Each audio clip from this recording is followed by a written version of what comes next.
Hein? Quoi? Qu'est-ce qui se passe? Il y a quelque chose de grave qui arrive? Ah non, en effet, c'est un nouvel épisode des Drapeaux du Monde aujourd'hui. Nous en sommes déjà au 34e épisode de notre série. Et si on reprend l'ordre alphabétique géographique français, le 34e pays n'est autre que le Canada. Vous savez, ce pays immense où il fait tout le temps froid, mais ce pays absolument gigantesque, ce pays plus vaste que l'Europe, ce pays fascinant, ce pays ouvert, dynamique, chaleureux, tolérant, un pays très accueillant, un pays mythique à l'image de son drapeau, l'unifolié, l'un des drapeaux les plus iconiques de la planète.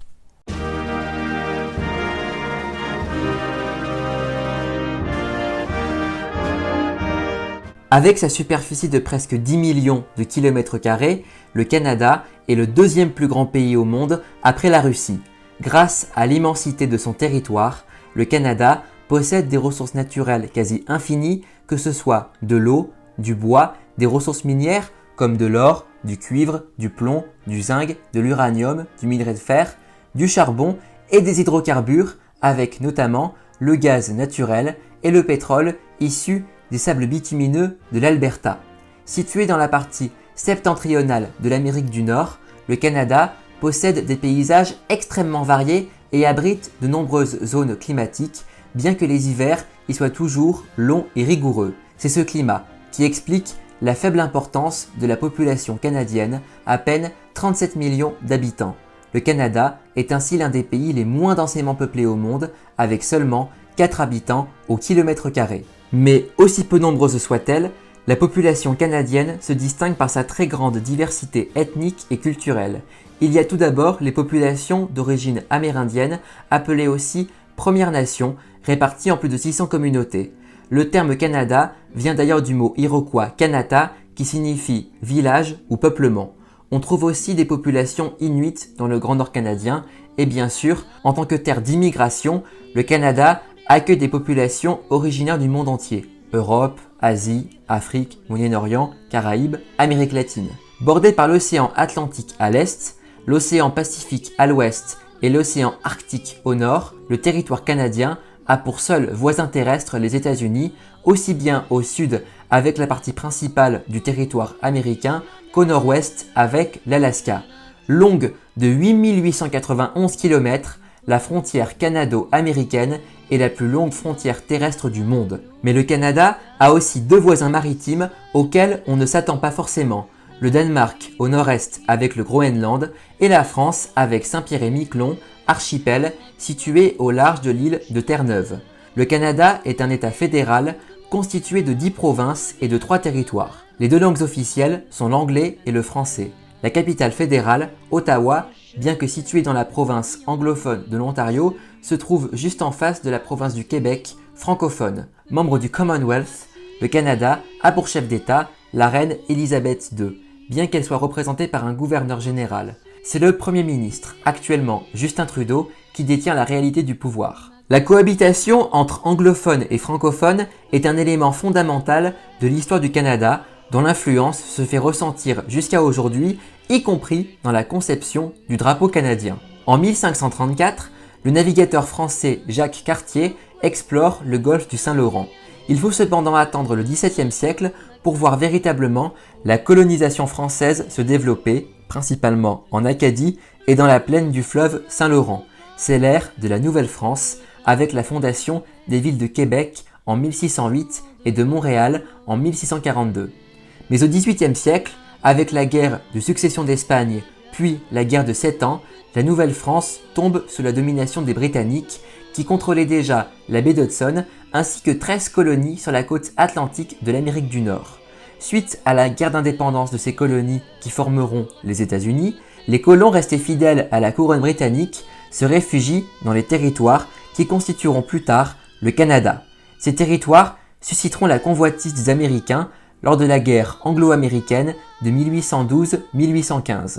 Les Britanniques repousseront victorieusement les assauts américains, allant même jusqu'à détruire Washington en 1814. En 1867, les Britanniques fondent la Confédération canadienne, incluant notamment les provinces du Haut-Canada, futur Ontario, et du Bas-Canada, l'actuel Québec. Cette confédération acquiert le statut de dominion c'est-à-dire un État gérant lui-même sa politique intérieure, mais dont la politique extérieure est gérée par une puissance tutélaire, ici en l'occurrence le Royaume-Uni. Au fil des décennies, d'autres territoires rejoignent cette confédération, devenant des provinces. Et en 1949, avec l'intégration du Dominion de Terre-Neuve dans la Confédération, le territoire canadien atteint la dimension géographique qu'on lui connaît aujourd'hui. Entre-temps, en 1931, le statut de Westminster reconnaît officiellement l'indépendance du Canada au sein du Commonwealth, bien que les liens législatifs avec le Royaume-Uni ne soient définitivement rompus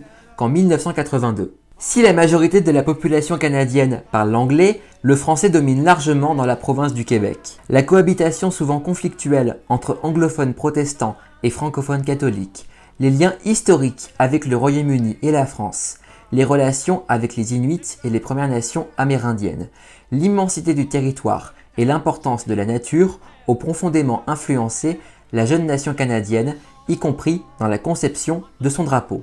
Le premier drapeau de la Confédération canadienne, appelé Red Ensign, est adopté de manière informelle en 1868, le drapeau britannique, l'Union Jack, étant toujours l'étendard officiel du Canada. Appelé Red Ensign du fait de sa couleur rouge, ce drapeau comprend l'Union Jack en haut à gauche, ainsi qu'un blason sur lequel on reconnaît les symboles des provinces de l'Ontario, du Québec, du Nouveau-Brunswick et de la Nouvelle-Écosse, soit les 4 provinces fondatrices de la Confédération canadienne. En 1921, la nouvelle version du Red Ensign remplace ce blason par les armoiries du Canada, composées des symboles historiques de l'Angleterre, de l'Écosse, de l'Irlande et de la France, mais aussi et surtout 3 feuilles d'érable vertes.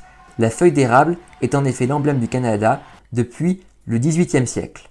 En 1957, les armoiries canadiennes sont légèrement modifiées, la harpe irlandaise changeant de forme et les feuilles d'érable passant à la couleur rouge. À partir de 1892, le Red Ensign devient le drapeau officiel de la marine marchande canadienne. Au fil des décennies, de plus en plus de Canadiens considèrent cette bannière comme étant le symbole de leur territoire. En 1924, un décret ordonne l'utilisation du Red Ensign par tous les bâtiments des représentations du gouvernement canadien à l'étranger. Mais ce n'est qu'en 1945 que ce drapeau est officiellement utilisé par le Parlement et l'ensemble des institutions politiques canadiennes. Toutefois, le Red Ensign ne fait pas l'unanimité auprès des Canadiens, en particulier auprès des francophones du Québec qui voient dans ce drapeau le symbole de la domination britannique.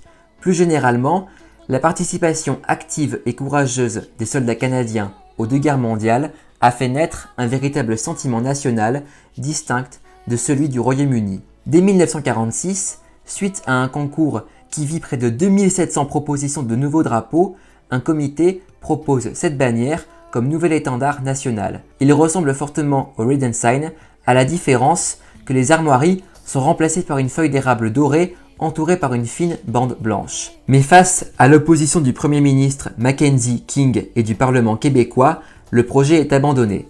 L'idée d'un nouveau drapeau national symbolisant les valeurs canadiennes refait surface dans les années 60 sous l'impulsion du Premier ministre libéral Lester Pearson. Ce dernier avait à cœur de créer un sentiment d'unité nationale ainsi que d'affirmer l'existence d'une identité canadienne spécifique dans le but de réconcilier Canadiens anglophones et Canadiens francophones, et ce, alors que s'approchaient les célébrations des 100 ans de la Confédération canadienne en 1967.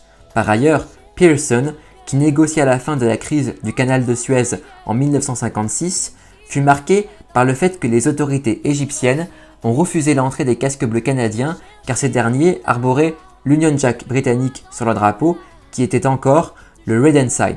Désireux d'empêcher ce genre de situation se reproduire à nouveau, le Premier ministre Pearson décide d'adopter pour le Canada un drapeau distinctif de celui du Royaume-Uni. En 1964, le Premier ministre, bénéficiant du soutien des Québécois, propose au Parlement fédéral d'Ottawa un drapeau avec 2 bords bleus et 3 feuilles d'érable sur fond blanc. Face à l'opposition des conservateurs à ce projet, Pearson demande à un comité spécial de choisir le nouvel étendard national.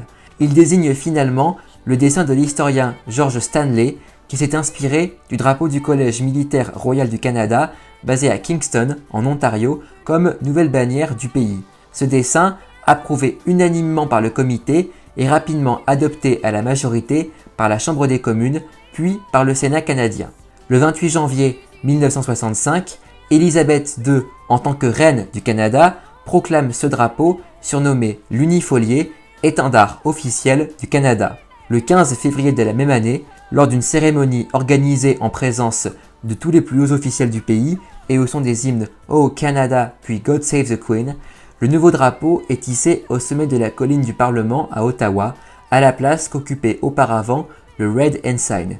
Et c'est ainsi que l'unifolié demeure encore aujourd'hui le drapeau officiel de cet immense pays qu'est le Canada. L'actuel drapeau canadien est constitué de 3 bandes verticales, rouge, blanc, rouge, avec au centre une grande feuille d'érable rouge à 11 pointes. Les 2 bandes rouges sont chacune d'une largeur inférieure de moitié à celle de la bande blanche. Le rouge et le blanc sont les 2 couleurs officielles du Canada, et ce depuis 1921, année de la proclamation officielle du roi George V.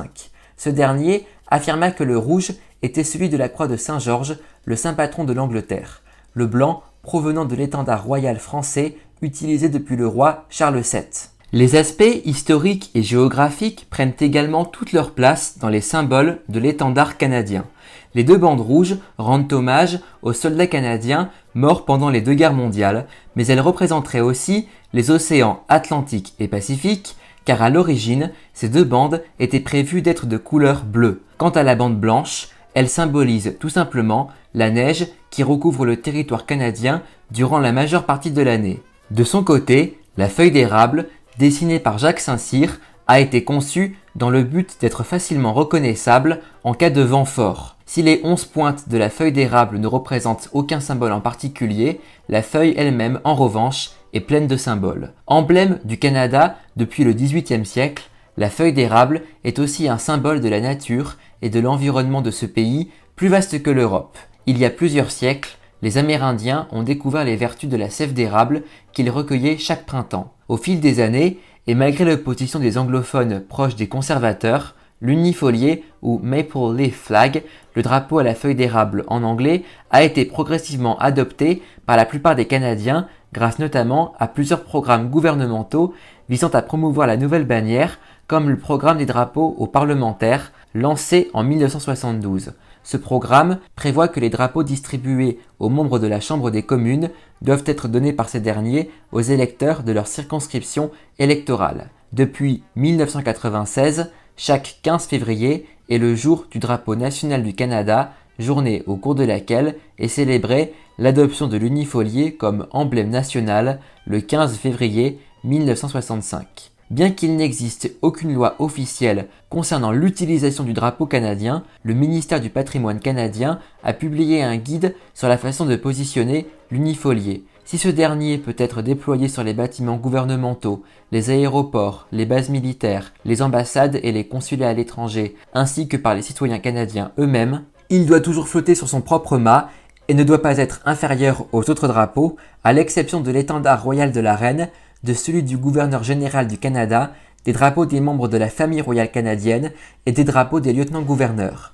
Par ailleurs, le drapeau canadien doit être mis en berne lorsque survient la mort du souverain ou d'un ancien Premier ministre, et lors de cérémonies officielles, un protocole spécial oblige à ce que le drapeau national soit plié en 4 dans le sens de la longueur, puis en 8 dans le sens de la largeur. Lors de certaines célébrations, comme le jour du Commonwealth, la fête de la reine ou l'anniversaire du statut de Westminster, l'Union Jack britannique flotte aux côtés de l'unifolié.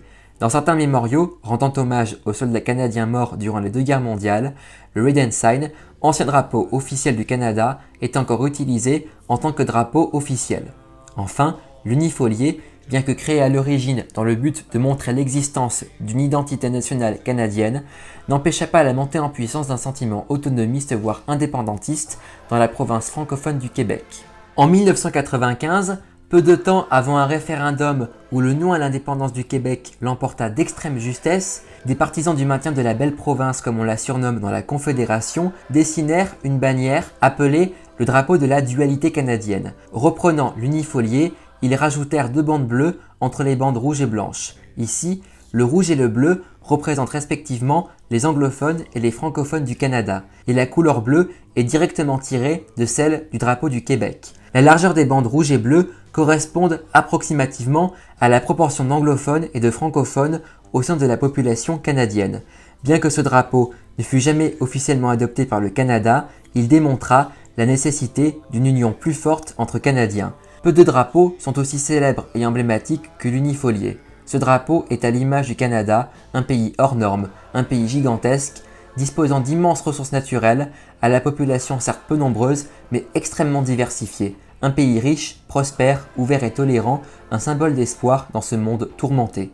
Le Canada a beau être un pays à la population peu nombreuse, presque 10 fois moins importante que son voisin américain, elle n'en demeure pas moins extrêmement variée, tant sur le plan ethnique que culturel.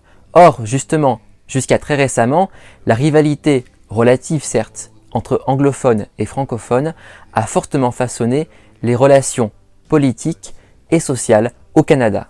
Et comme le Canada est un État fédéral où les provinces et les territoires disposent de leurs propres compétences, je vous propose un épisode des drapeaux du monde pas comme les autres, un véritable hors-série consacré aux drapeaux des provinces et des territoires qui constituent ce pays magnifique qu'est le Canada. En attendant, n'oubliez pas de vous abonner dès maintenant à ma chaîne YouTube, d'aimer et de partager cette vidéo et retrouvez-moi comme d'habitude sur Facebook, Instagram et Snapchat. Je vous retrouve très bientôt pour de nouvelles aventures palpitantes. Salut les amis! I did my best, it wasn't much. I couldn't feel, so I tried to touch. I've told the truth, I didn't come